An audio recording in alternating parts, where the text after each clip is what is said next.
Assalamualaikum semuanya. Sebelumnya saya ucapkan terima kasih karena masih terus mengikuti cerita bergambar di channel ini. Dan untuk kawan-kawan yang belum subscribe ke channel ini, dukung saya ya. Klik tombol subscribe dan klik logo lonceng untuk bisa berlangganan gratis di video cerita bergambar selanjutnya. Oke, sebagai imbalannya kali ini saya akan coba menggambar sekaligus bercerita tentang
banjir tiba-tiba datang.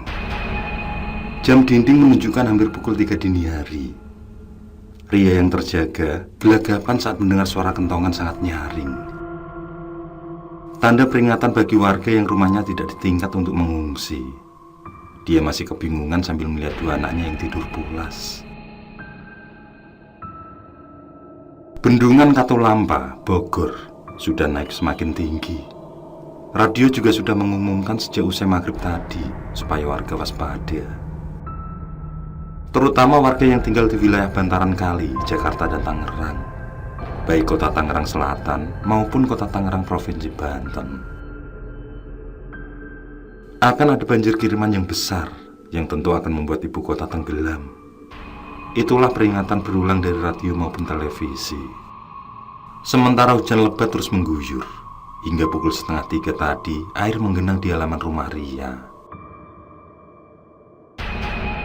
Terdengar teriakan anggota tim penyelamat yang berpakaian tentara TNI Angkatan Darat. Mereka berteriak agar para warga mengungsi atau naik ke loteng. Suara itu langsung menyadarkan Ria dari lamunannya. Dengan segera, dia membangunkan kedua anaknya. Emma, Dian, lekas bangun. Ucap Ria sambil menggoyang tubuh mereka berdua.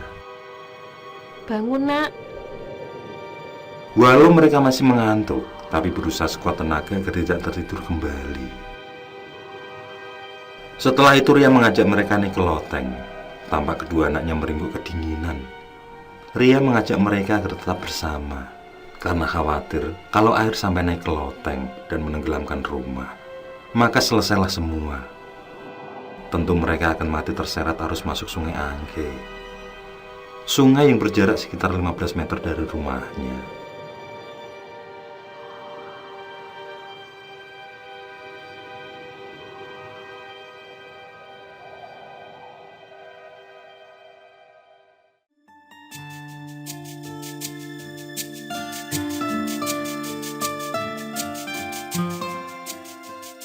Soal banjir 5 tahunan yang datang, sebenarnya sudah dialami Ria beberapa kali.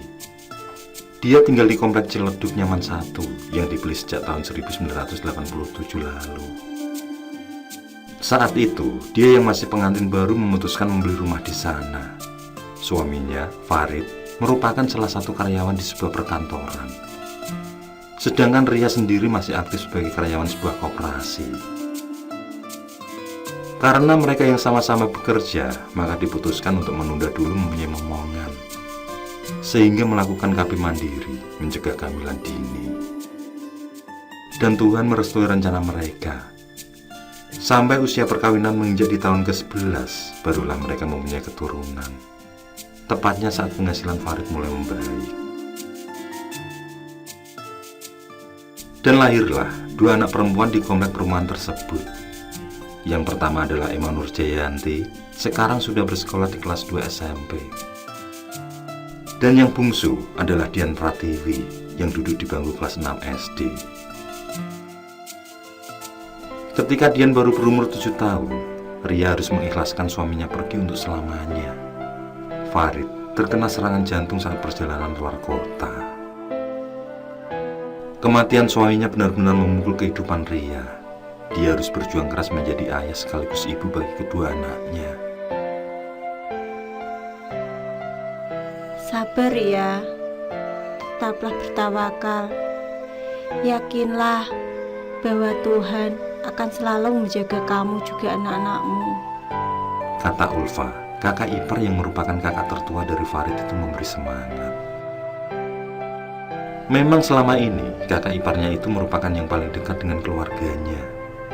Ulfa yang hanya dikaruniai seorang anak, sangat dekat pada Emma maupun Dian. Bahkan seperti anak kandungnya sendiri. Kedua anak Ria itu juga sering menginap di rumah Ulfa.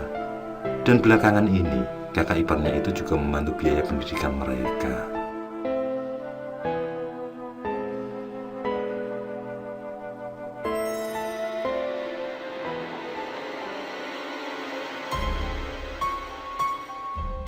Kenapa belum ada perahu karet yang datang ke sini? Gumam Ria penuh kecemasan. Banjir pun semakin meninggi.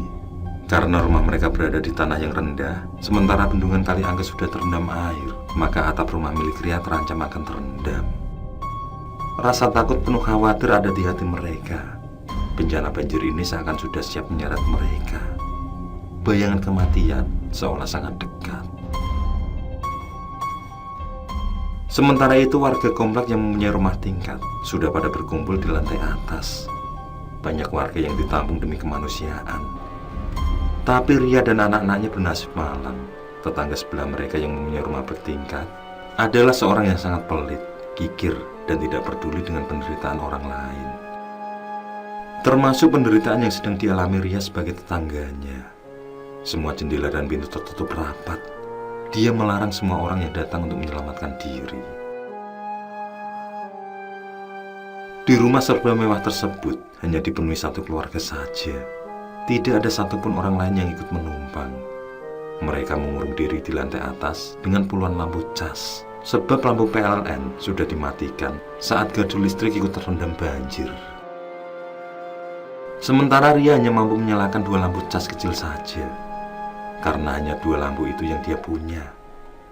Dia juga mempersiapkan senter dalam tas kecil, di mana ada uang dan barang perhiasan di sana. Tuhanku, jauhkanlah mara bahaya ini dari kami. Gumam Ria. Sejenak kemudian dia mengajak berdoa kedua anaknya sambil menunggu balapan Tuhan datang. Dia tidak lagi memikirkan televisi maupun barang elektronik lain yang terendam. Dan sudah dapat dipastikan semua akan hancur. Dalam keadaan nyawa terancam, selain berdoa, Ria juga berharap ada tim SAR yang datang menolong. Namun sayang, pada malam bencana itu, perahu karet yang beredar hanya terbatas saja. Dan sepertinya mereka tidak kebagian tumpangan dari perahu tersebut. Entah mengapa, setelah membawa beberapa ratus warga Blok F, perahu karet tidak masuk lagi ke daerah rumah Ria. Dia berpikir kalau perahu itu pergi ke tempat lain. Di mana banjir yang melanda sangatlah luas, bukan hanya di kompleknya saja, tapi juga di kampung lain. Seperti Pondok Bahar, sebuah perkampungan yang berada di belakang rumahnya.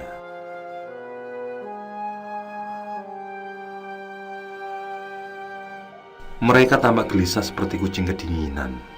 Sesekali Ria berteriak meminta tolong di tengah ketegangan itu. Suara tangisan kedua anaknya semakin menghancurkan perasaan. Tapi sebelum pasrah, dia akan terus mencoba mencari bantuan. Terus berteriak memanggil kalau mungkin ada orang yang berada di sekitaran. Namun tidak ada tanda-tanda kebaikan. Justru volume air yang menerjang semakin membuat mereka pergi di ketakutan. Teruslah berdoa, nak, ucap Ria pada anak-anaknya.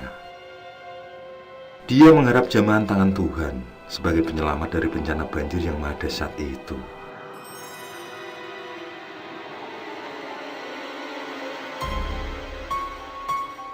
Semua rumah yang rendah di dekat aliran kali sudah terendam. Ribuan nyawa manusia juga terancam tenggelam. Jantung Ria berdebar hebat. Rasa gundah, cemas, tegang, panik juga takut campur aduk menjadi satu.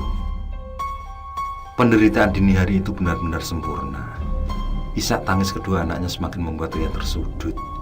Bingung harus melakukan apa.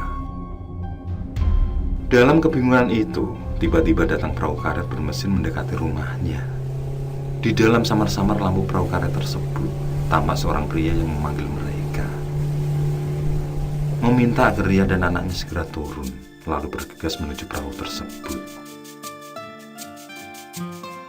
Terima kasih Tuhan, Engkau telah mengirimkan perahu dari selatan yang sengaja menjemput kami. Ucap Ria bersyukur. Dengan tertatih, Ria bersama kedua anaknya turun lewat tangga darurat yang disediakan pria tersebut, dewa penolong di saat mereka terancam mati. Ayo cepat ke perahu. Sebentar lagi semua komplek akan terendam air, ucap pria itu. Ria terkaget saat mendengar nada suara tersebut. Di tengah kepanikannya, dia masih bisa mengenali suara itu. Jelas sekali kalau yang didengar adalah suara Farid, almarhum suaminya.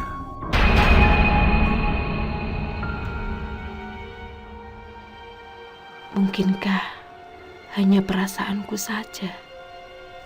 Batin Ria. Dia yang hendak memperhatikan pria itu menjadi buyar saat kedua anaknya memeluk erat. Mesin perahu karet yang terus menyala mulai menancapkan gas.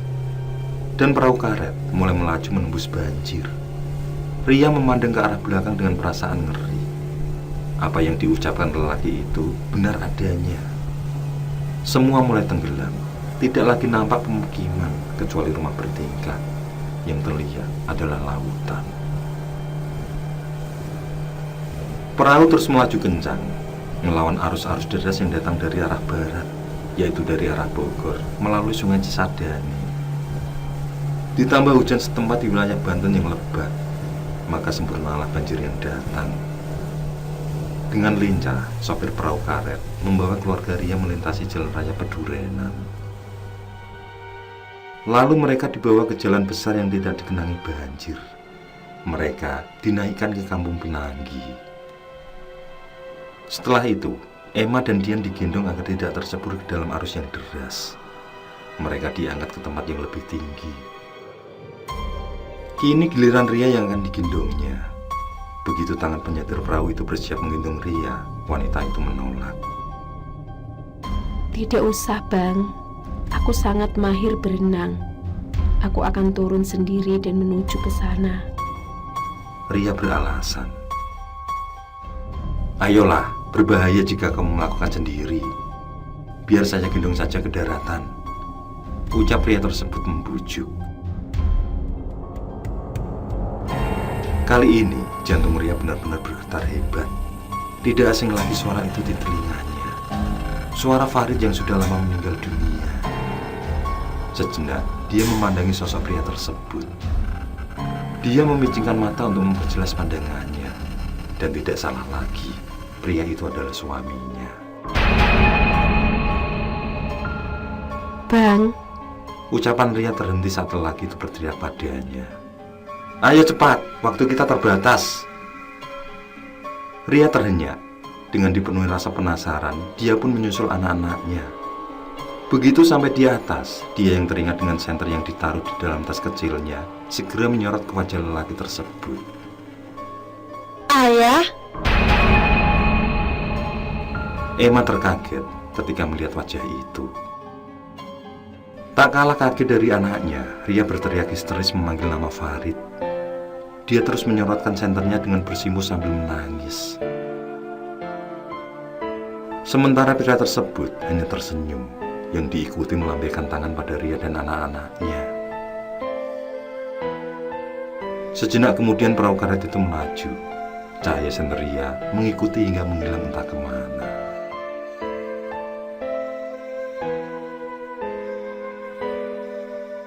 Sungguh sesuatu yang mustahil, tidak masuk akal sama sekali.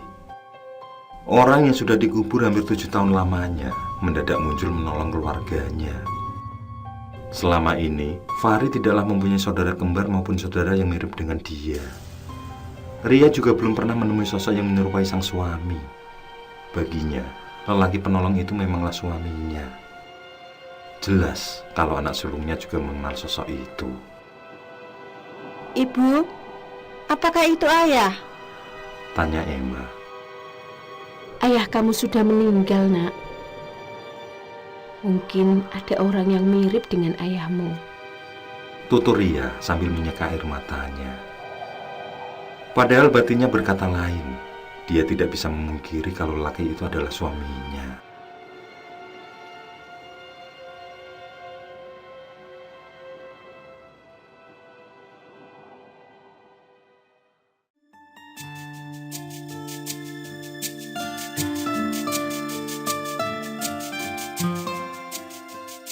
Beberapa saat kemudian, tim SAR datang membantu mereka.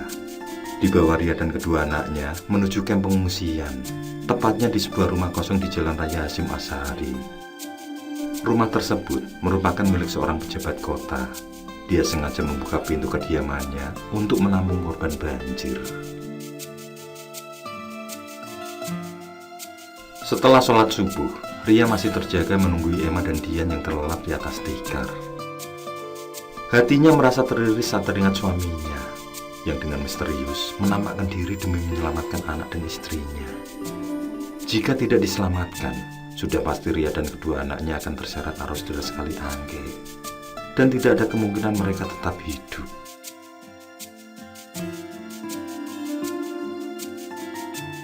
Ria menghela nafas panjang, lalu bangkit dari duduknya. Dia melihat keadaan banjir besar yang sangat mengerikan. Mungkin dari tempat pengungsian berjarak sekitar 700 meter. Ingatan tentang Farid masihlah membekas di pikirannya. Kenyataan tentang kehadiran suaminya itu sangatlah sulit diterima akal sehat. Namun begitulah pengalaman nyata yang ditemui Ria juga anak-anaknya. Ini sarapannya. Perkataan tim penolong banjir dari Pemda Tangerang membuyarkan lamunannya. Dia memberikan sarapan pagi berupa nasi uduk hangat, teh manis, juga susu.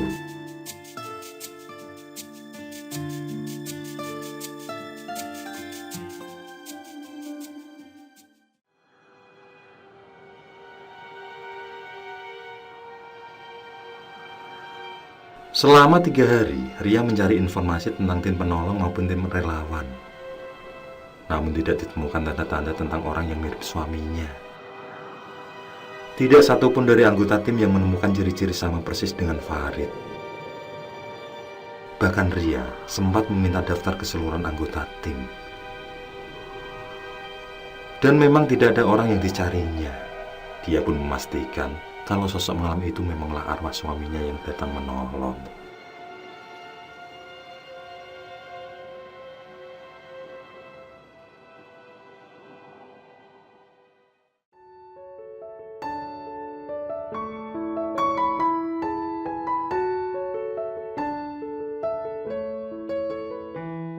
Setelah 4 hari di pengungsian, cuaca panas yang sangat terik mampu menyurutkan banjir.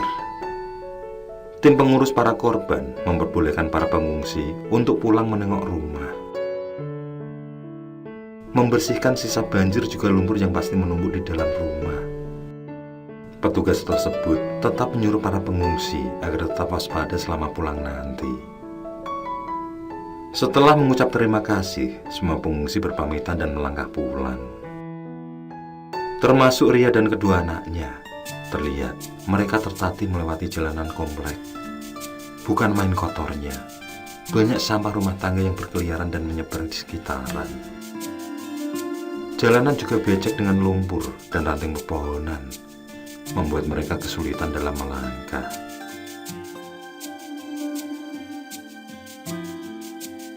Setelah dengan susah payah berjalan melewati kondisi becek, sampailah Ria di rumah yang tadinya terendam banjir secara total. Perlahan dia membuka pintu yang agak macet karena lumpur. Begitu mereka masuk, betapa tercengangnya Ria. Televisi, kulkas, tape recorder, juga alat elektronik lain sudah terbungkus plastik tebal. Barang-barang itu tertutup rapi dengan ikatan kuat yang mengamankan. Padahal Ria tidak sempat mengamankan barang-barang tersebut. Begitu mereka membuka plastik pembungkus, mereka pun tersenyum. Semua barang aman, tidak ada satupun yang mengalami kerusakan. Terima kasih Tuhan.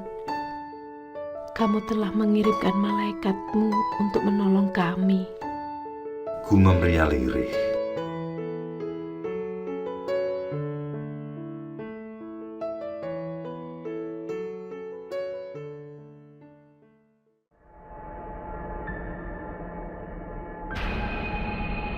Pada saat terjadi banjir di tahun 2013, seluruh anggota keluarga bermimpi didatangi Farid.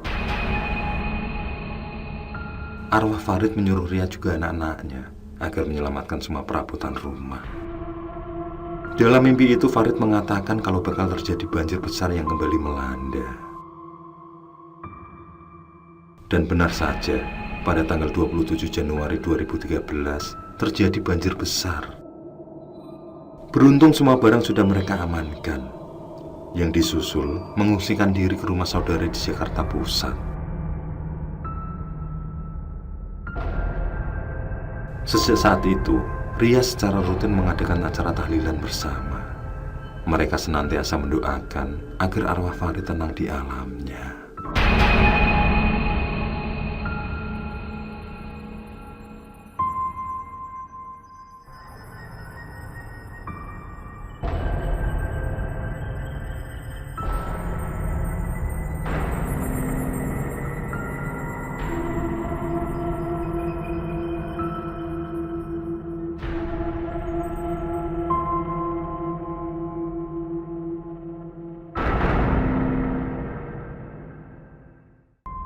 Oke, saya kira cukup cerita kali ini.